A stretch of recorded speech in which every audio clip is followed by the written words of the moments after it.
Hello, ladies and gentlemen. Welcome back to DM Us, the podcast. I'm Dane, And I'm Meg. and this is going to be episode 4, The Solved Case of Adam Walsh.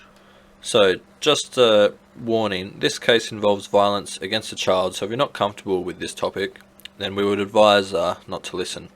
But we wanted to do this case because it was such a pivotal point in the history of how parents and authorities deal with missing children, even to this day. It was because of Adam's parents becoming such big advocates for missing children after what happened to Adam. Also, you might recognise Adam's dad, John Walsh, because he went on to host America's Most Wanted to try and help others. Of course, in saying that, Adam wasn't the first child in history to go missing and have parents trying desperately to find them. Eden Patz was another 6-year-old boy who went missing only 2 years before Adam. His disappearance also helped start the missing children movement to improve methods and legislation. Plus, he was the first child to be put on a milk carton to raise awareness. Okay, back to Adam Walsh now.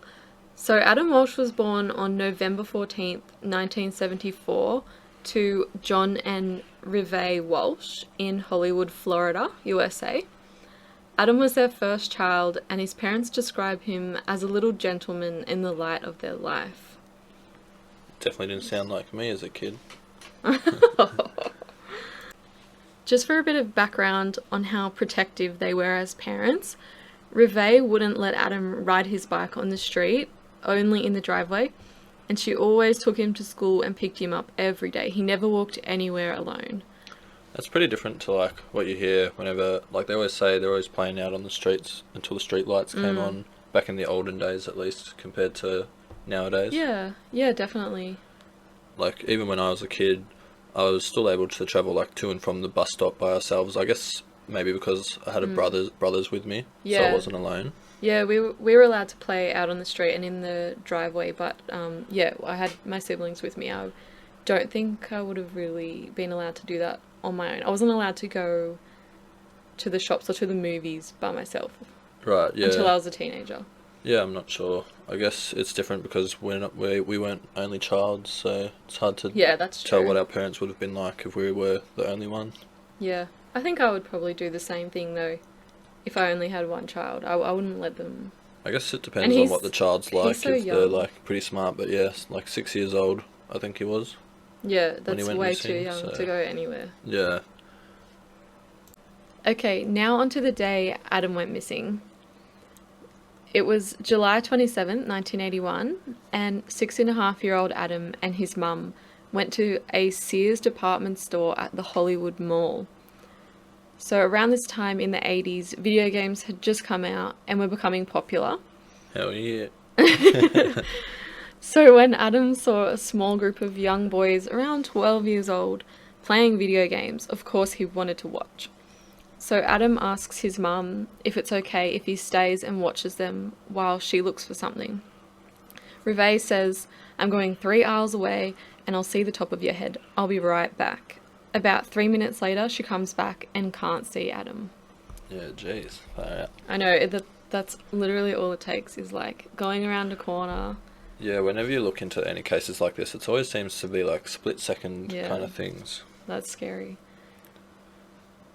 So anyway, because she couldn't see Adam, she goes and asks for help in the store, and they make an announcement on the loudspeaker, but he doesn't surface, doesn't come. Now, John Walsh then races up from his office to help search, and the police are called. John states that the police station was across the street, but they didn't arrive until 45 minutes later. Wow. Yeah, a lot of these times they can have quite long dispatch times before they get to it. Maybe they're on like different calls. Have much experience or take it that seriously. Well, yeah, as far as then. knowing this case, yeah, it's kind of new to the police. Because, yeah, they had never even had a missing child case before. And after John arrives and asks the police officer why there aren't more officers here looking, he just says to John, "I don't like your attitude." Kids walk home or run away, like I said, was pretty popular in those times for kids to just do everything themselves. Or like there was a lot less monitoring, I guess, than goes on nowadays. Not as strict. Although John states that Adam has never walked home by himself and wouldn't know the way. Police also told the family that depending on the ages of the child, they'd have to wait 24 to 48 hours to start searching. That's terrible. And that's still what you hear today. Like, oh, this person's gone Yeah. missing, we have to wait 24 hours. That's actually weird. not a real thing. They don't have to wait 24 hours. Oh, really? Do You they s- just do that kind of to save think it's themselves a just- bit of work? I think because so many missing people are just runaways and they'll eventually come home. Okay. So they just assume, I don't know why, it's just ridiculous. Yeah. As That's far as I know, the first couple of hours are the most vital. important, right? Yeah. That's when, you really got to So be why trying would to you find wait where they can 24 get. hours? I think they just say, oh, let's wait 24 hours to see if they come back, because they probably just ran away. Yeah. But 6-year-old kid, I doubt it. Yeah, for sure. Now, some key information to note, which John talks about, is that back then Sears employed part-time security. That day, the security guard was only 17 years old and he was untrained. He admits that he had come across the boys arguing while playing the video games and had told them to leave, most likely not knowing that Adam wasn't really a part of their group. But therefore, because he told the boys to leave and Adam was there, it seems like he got kicked out of the store. With Adam being so young, he probably didn't speak up to the security guard to let him know he wasn't with that group of boys. Now, it's then thought that Adam followed the boys out of Sears and possibly outside where the boys left, and then in turn, he was then left alone. Yep. This is when it assumed that he was taken by someone. Wow, that's crazy. Yeah, that's all it takes, really, especially, like, I guess it's that mob mentality that if everyone's getting kicked out, you don't really stay there. Otherwise, he might be questioned by a security guard. Well, 6-year-old boy, like, he's going to be Yeah. scared. He probably didn't even know half of what was going on, so he just followed the Probably crowd. just, followed them out. Like we said before, the police weren't much help, so John and Reve actually had to set up their own phone tap, and family, friends, and even John's co-workers were the only ones out searching for Adam. Not even the police were helping at the beginning. Yeah, it's so weird that, like, they weren't helping. I know. For, like, missing kid in... I'm not sure how big their town was, but... Yeah, I'm not sure, but... Yeah, like we said before, they never had him. Yeah, they didn't really have experience with it. Yeah. Which is why this case is, like, so big, to kind of define what would happen in the future. Yeah, like, I think our parents are strict today because of cases like this. Yeah, exactly.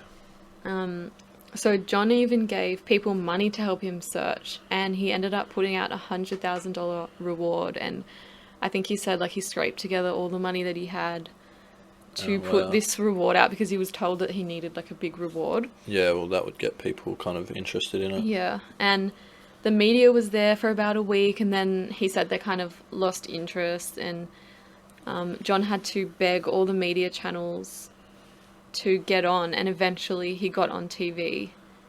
Yeah, I guess, like, once the media had nothing new to report on, they needed to go to different stories, because I'm assuming they didn't find any, like, new evidence during that week to help the case or anything, so... Yeah, that's normal, like... Yeah, they started it's to kind of move on. excitement around a case, and then it will eventually drop off, and they'll move on to the next out. one. Although by the time John got on TV, it was actually too late. Around 2 weeks later, on August 10th, 1981, fishermen found Adam's head in a canal almost 200 kilometers away from where he was taken, and the coroner ruled that he had died from asphyxiation. What's that again? It's like strangling or whatever? Yeah, strangulation. Yeah, far out. Suffocation, yeah. Do you know if the fisherman just found his head? Like, Yeah. So it was The rest severed, of his body was never or it might found. have been like eaten No, or something. The killer, it's not very nice, but yeah, he cut his head Oh, off. he decapitated him, jeez. But the coroner did say, not that it's nice, but like after he He was already he was dead. already dead, yeah. I guess trying to like split up the body and what. Yeah, so the rest of the body was never actually found. Oh, okay, right. After Adam went missing, John and Reve felt like they hadn't received any proper help from authorities, like we said before. So they ended up establishing the Adam Walsh Outreach Center for Missing Children in Florida, which served as a national resource for other families with missing children. That's good that they're finally they got something in place where people could actually go to help for these kind of things. Yeah, like we're about to talk about, John and Reve did so many amazing things out of such a terrible situation. Yeah, that's right. They made sure that no other family would kind of be in the same situation that they were. Yeah, they wanted to make sure that if your child went missing, you had somewhere to go to ask for help. Yeah, that's right. And even to promote the publicity of it, they had a television movie, Adam, which was made in 1983, and that retold the story and attracted millions of views. So a lot more people caught on to what happened really. Now the movie was replayed a number of times, and at the end they added pictures and information about other missing children and created a hotline that people could contact. Yeah, they never just did like one thing. They didn't just make the movie. They, used the movie as a platform. Yeah, it was which is really cool. Yeah, just a way to get it out there.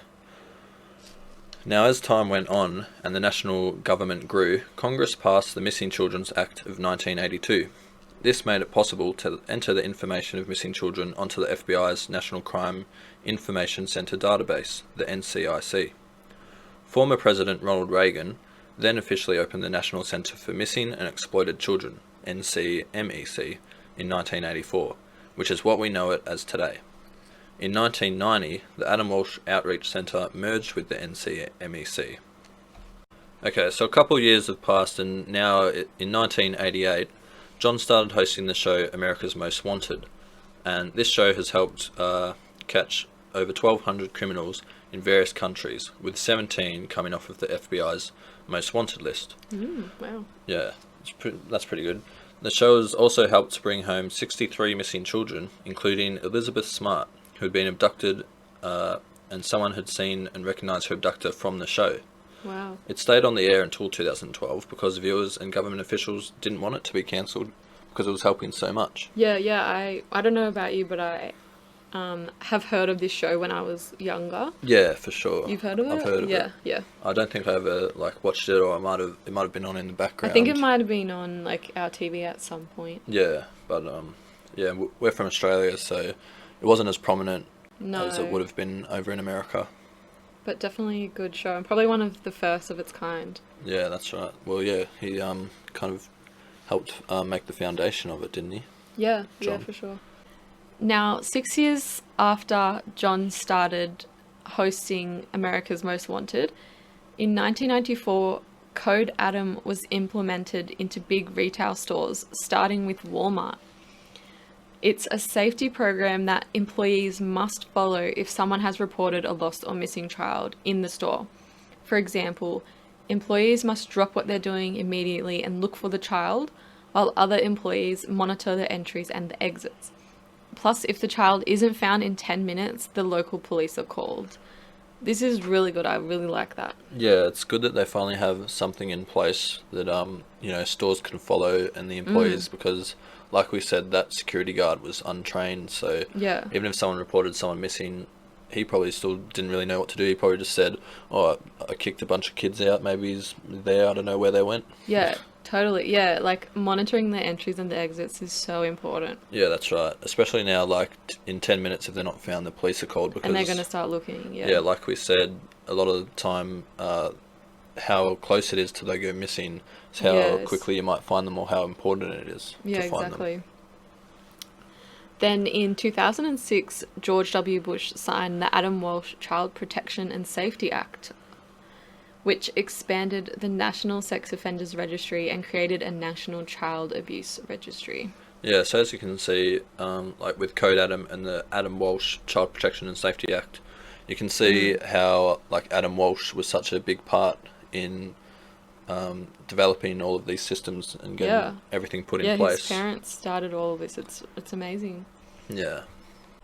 Alright, 27 years later, and the case was solved, and Otis Tool was the convicted killer. Now, Otis Tool, he was a drifter, convicted serial killer, and was the partner of serial killer Henry Lee Lewis. Now, back in 1983, Otis Tool confessed to killing Adam and remained the main suspect for years, although he wasn't convicted because of various police mistakes, like losing evidence. Apparently they had bloodstains from Tool's car, and Tool himself was even recanting his confessions multiple times. He tells police where the body is, but they don't find it, so some people were skeptical that he made a false confession, and of course we know that the body was never found, only the head. And other serial killers were also suspects, but the police said they had linked Tool to the case, and he was always a suspect.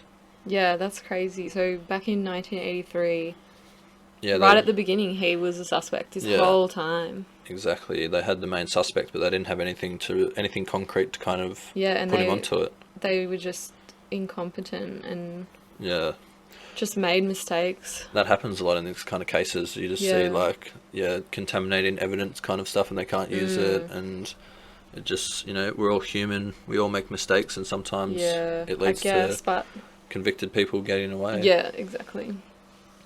So, after Adam was presumably kicked out of Sears and probably outside the store by himself, according to Tool, he lured Adam into his white 1971 Cadillac with the promise of toys and candy and began to drive north towards his home. Man, toys and candy, that's such a big I stereotype. know. But I guess it has to be a pretty popular method for it to become a stereotype. I know. I mean, 6 years old, I guess. What does he know? He doesn't know any better. Yeah. Toys I and guess candy, like, that sounds good. So Adam began to panic as they drove away, so Tool decided to hit him, which then made him panic even worse. So Yeah. then, unfortunately, he rendered Adam unconscious, but realized he was still breathing, so then he strangled him and killed him. Yeah, it's so weird to what was his thinking behind it of kidnapping him, and then he starts to act out and he just kills him. I can't remember. I've read... Oh my gosh, what was it? I might have read something like, for his own, like, take him to Oh, be it was his like his own own child. kid, and then I guess he was being rebellious and he And decided then otherwise. realised he was panicking, Going to be more of a so problem. it's going to be difficult. Yeah, Yeah. and probably freaked out. I mean, a lot of these serial killers are just unstable mentally, so Yeah. you just don't know what they're thinking. Yeah, absolutely. So Toole ended up dying in prison from liver failure on September 15, 1996, while on death row for another murder. A relative of Toole later told the Walsh family that he had confessed on his deathbed to killing Adam. And by 2008, police concluded they had enough evidence to say that Toole was the killer, and the case was closed. It was good for the family that they finally, got the killer, even though he was already dead. But at least the case was closed. So, I hopefully that brought them a little bit of peace. Yeah, I hope so, and I hope that they're proud of all the things that they've done for all the kids out there today. Yeah, absolutely. They've had a huge impact on all the systems in place to help with missing children today. Alright guys, we hope you enjoyed that episode 4. It was just a bit of a short one, a closed case, but it was a really important case, as we said. Yeah. So yeah, if you enjoyed that, thanks for listening. This is Dane signing off. Bye.